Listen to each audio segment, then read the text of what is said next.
You've had too much to drink. Take a seat before you make a fool of yourself." The words were spoken calmly, almost casually, with the tone of a man who had long since learned that volume wasn't necessary to command attention. But when the larger man's knuckles connected with the old man's face, and the 73-year-old's frame collapsed onto the hard linoleum of Dixie's smokehouse grill, a sudden hush descended, so profound it felt as if a vacuum had instantly formed in the room. Dixie's was the sort of establishment where time seemed to stand still. The walls were decorated with old pictures of local sports trophies, grinning Little League teams from 2 decades past, and yellowed articles about the annual town festival. You could detect the aroma of smoked oak from the parking lot before you even laid a hand on the door. On Friday evenings, the regulars occupied their usual tables out of pure habit. The same faces had claimed those seats for years. Henry McCall was among them. The third booth from the entrance, his back to the brickwork, a cup of steaming black coffee before him, regardless of the weather. He was thinner now than the figure in the framed photograph above the service counter. A youthful Marine in jungle camouflage clutching a rifle somewhere in the dense highlands of Vietnam. But his posture remained naturally upright, and his eyes held a familiar, observant quality. The limp in his walk was more pronounced lately. His flannel shirt showed wear at the elbows, and a worn green cap with USMC stitched on it was pulled down low over his brow. He never requested any favors, never mentioned the war unless prompted by someone else. The majority of people respected his quietude. But the 6 men who entered that evening were not among them. Their entrance was like a sudden storm, bringing with it a wave of loud noise, body heat, and the acrid smell of whiskey that had long overpowered any hint of beer. They wore black leather vests adorned with defiant patches and boots that struck the scuffed floorboards with heavy, deliberate thuds. Their laughter was performative, designed to be heard by all, as if they considered the entire world their personal territory. The most imposing of the group, topless beneath his vest, his skin tanned and weathered, noticed Henry almost at once. His eyes fixated on the USMC cap. "Get a load of this," he boomed, gesturing with his thumb at Henry. "I bet the old-timer here thought shooting at rice farmers was a heroic act." A few patrons fidgeted in their seats, but no one said a word. You didn't challenge a man of that stature unless you were looking for trouble or had serious backup. Henry raised his gaze from his coffee cup. No reaction, no smile, just that steady, unwavering look. "You've had too much to drink. Take a seat before you make a fool of yourself." It was the type of reply that should have de-escalated the situation, assertive, yet not provocative. But this man wasn't seeking resolution. He was looking for a confrontation. He marched over to Henry's booth, his large frame eclipsing the light from a nearby beer sign. "Are you calling me a liar, Pops?" Henry remained silent, which was all the provocation needed. The punch was swift and powerful, striking Henry on the jaw and sending him sprawling out of the booth. His head hit the edge of the table on his way to the floor. Coffee splashed and chairs screeched. The entire diner froze. The only sound was the metallic clatter of the biker's ring as it fell to the ground.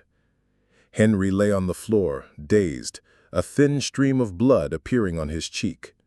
The large man smirked as if he had just won a debate. Most people simply gawked. A couple of men mumbled about phoning the police, but nobody made a move.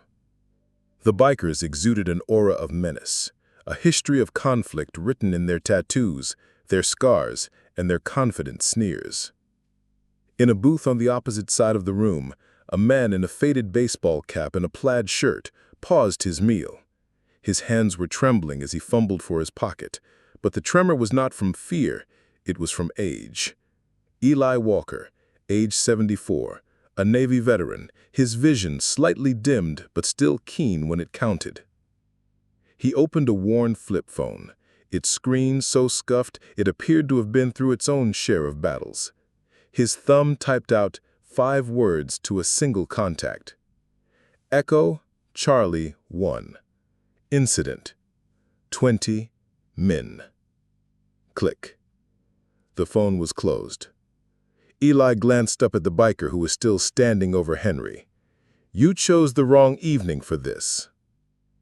A younger member of the gang grinned. "What was that, old man? You calling your grandkids to come rescue you?" Eli offered no response. He was already kneeling beside Henry, a hand on his friend's shoulder as he struggled to sit up. "Just hang tight," Eli said in a low voice. "Help is on the way." 19 minutes passed before a deep rumbling began outside. It wasn't the aggressive roar of motorcycles, but something with more weight, more presence. A pair of headlights cut through the grimy windows, quickly followed by 3 more. A matte black military Humvee came into view, tailed by 2 unmarked SUVs with official government license plates.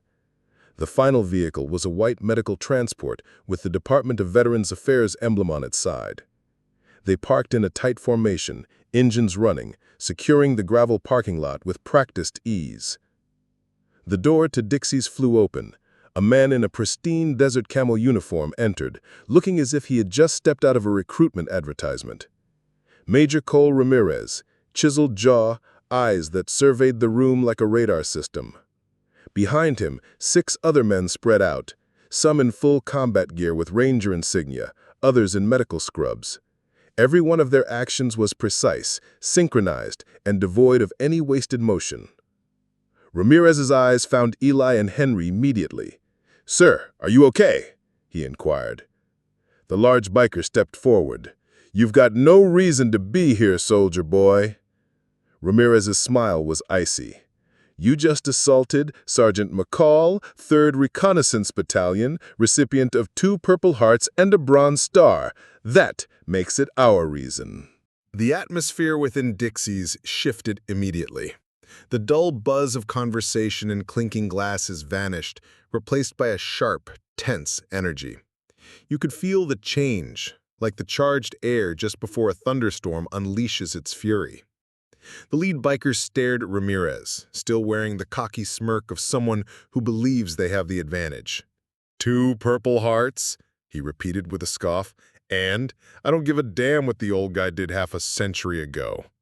Ramirez remained unfazed. "You're about to."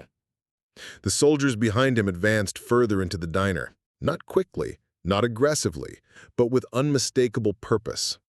2 of them took positions by the exit, feet planted firmly, staring ahead.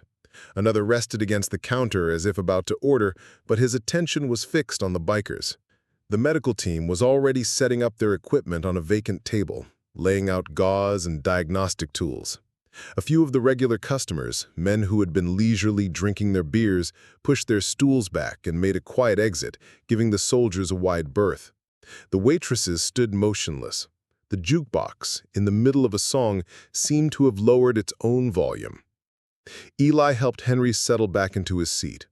Henry's breathing was calm, but he kept a napkin pressed to his temple. "You didn't need to bring them into this," he grumbled. Eli managed a faint smile. "Didn't need to. I chose to." The main biker shifted his stance. "Is this your cavalry? A bunch of—" He was cut short as another group entered through the door. First came 2 more soldiers, both with Special Forces patches, who ducked under the doorframe and scanned the room with minimal head movement. They were followed by 4 Marines in formal dress blues, their ribbons perfectly aligned, their shoes polished to a mirror shine. Bringing up the rear were a pair of Air Force pararescue specialists. Their uniforms varied, but their disciplined posture was identical. Suddenly, the diner felt crowded. Not packed with bodies, but full in the sense that a small space becomes when it's occupied by too many individuals who could each overpower a dozen men without raising their heart rate. Ramirez moved a step nearer to the biker, his voice low enough for the closest tables to overhear.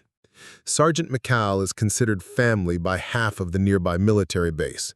When you lay a hand on him, you lay a hand on every single one of us. One of the camouflage soldiers unfastened a pouch on his vest.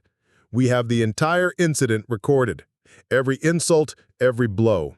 He attached a small body camera to the table, positioning it to capture the biker's face perfectly. You have two options. You can apologize, cover his medical expenses, and volunteer for a weekend at the VA hospital, or we can forward this footage to the county sheriff and the base commander. The biker's companions began to look nervous. A couple of them eyed the door, contemplating a quick escape. They didn't get the chance. A Marine in dress blues, in his mid-30s and built like a fortress, simply moved to block their path. He didn't make contact, nor did he raise a hand. He just looked at them. That was all it took. They retreated, muttering to themselves. Henry, observing from his booth, adjusted the napkin on his head and finally spoke up. "Every old man you dismiss or ridicule is someone of importance," he said, his voice firm despite the swelling on his jaw. "You just haven't realized it yet." That statement resonated more profoundly than anything Ramirez had said. Even the soldiers were silent for a moment. The big biker's smirk had vanished. His eyes darted from the soldiers at the door to the camera on the table and then back to Ramirez. "All right, I'm sorry," he mumbled.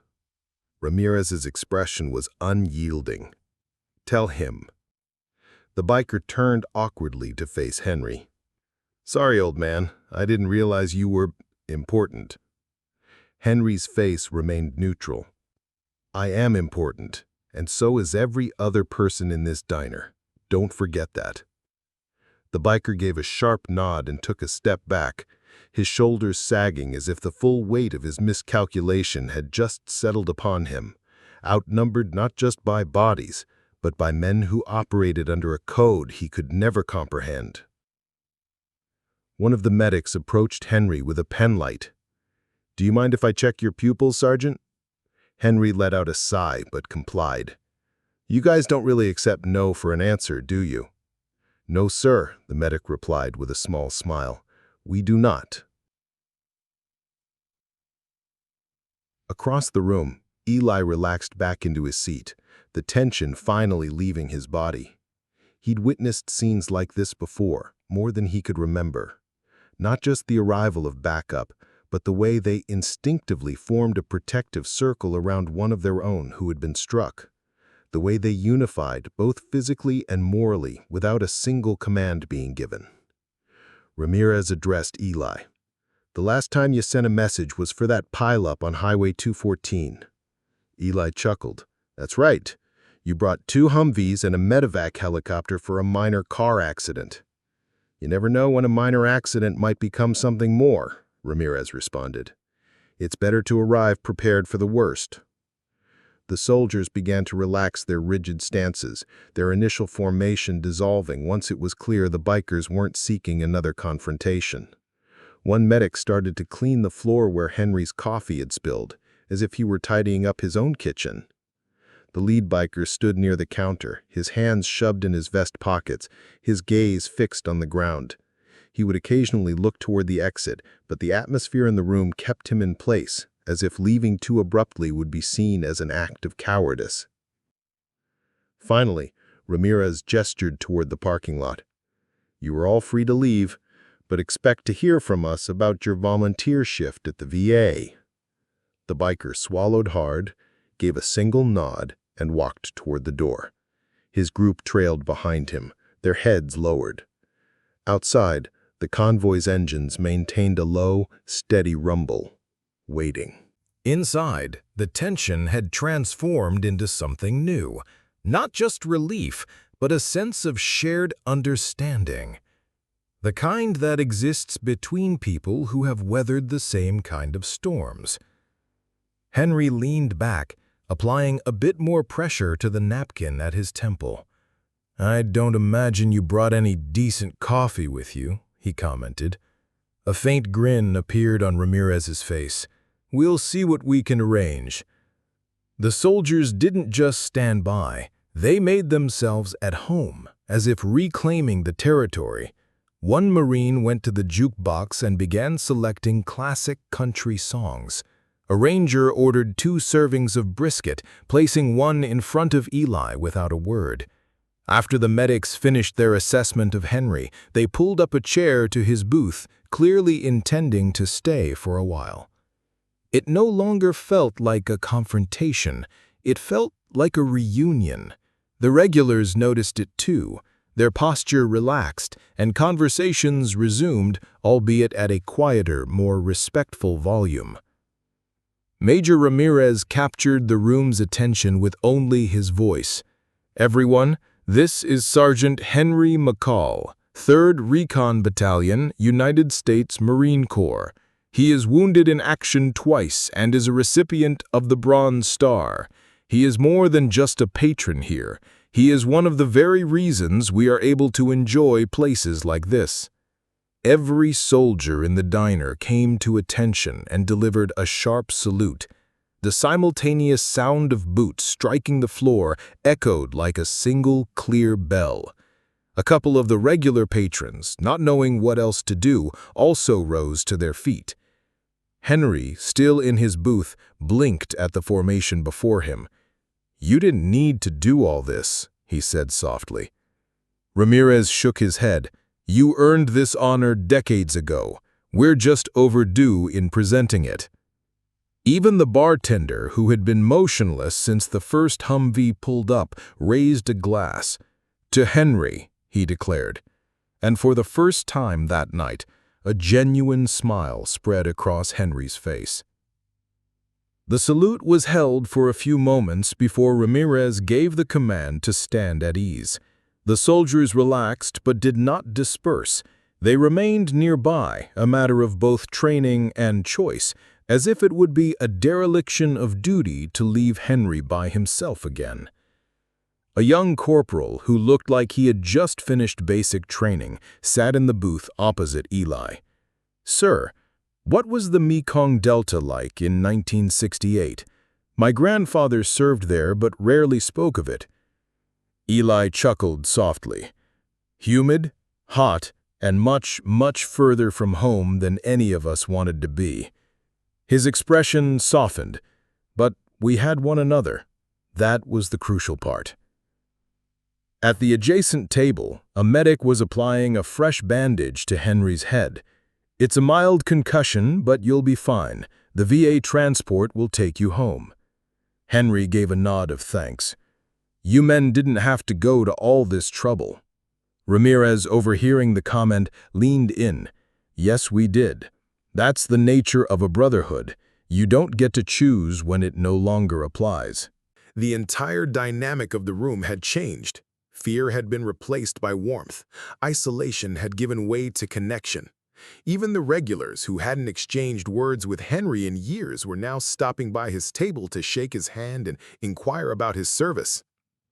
At the bar, a young waitress was showing 2 Marines a faded photograph of her own grandfather in uniform. One of the soldiers identified a patch on the man's sleeve and gave a knowing smile.